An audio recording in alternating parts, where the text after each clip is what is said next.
2026 বিশ্বকাপের প্রথম সেমিফাইনালের ফ্রান্স বনাম স্পেন ম্যাচের সময়সূচি এবং মুখোমুখি পরিসংখ্যান দেখুন আজকের ভিডিওতে। এবারের বিশ্বকাপের অন্যতম প্রতিযোগিতামূলক ম্যাচ হতে চলেছে ফ্রান্স বনাম স্পেন ম্যাচটি।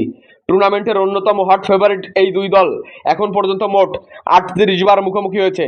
এখানে স্পেন জিতেছে 18 বার এবং ফ্রান্স জিতেছে 13 বার এবং বাকি 7টি ম্যাচ ড্র হয়েছে। এখানে পরিসংখ্যানে কিছুটা এগিয়ে আছে স্পেন। অন্যদিকে সর্বশেষ ফিফা র্যাঙ্কিংয়ে ফ্রান্সের অবস্থান প্রথম এবং স্পেনের অবস্থান তৃতীয়।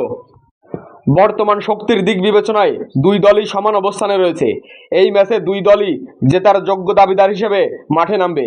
বিশ্বকাপের সেমিফাইনালে স্পেন বনাম ফ্রান্স ম্যাচটি অনুষ্ঠিত হবে আগামী 15 জুলাই বুধবার রাত 1টায়। ম্যাচটি সরাসরি সম্প্রচার করবে বিটিভি, সময় টিভি এবং টিএস স্পোর্টস। তাছাড়া মোবাইলে টফি অ্যাপ অথবা স্পটিফাই অ্যাপে ম্যাচটি সরাসরি দেখা যাবে। বন্ধুরা, 2026 বিশ্বকাপ সহ ফুটবলের সকল খবর পেতে আমাদের এই চ্যানেলটি সাবস্ক্রাইব করে পাশে থাকুন।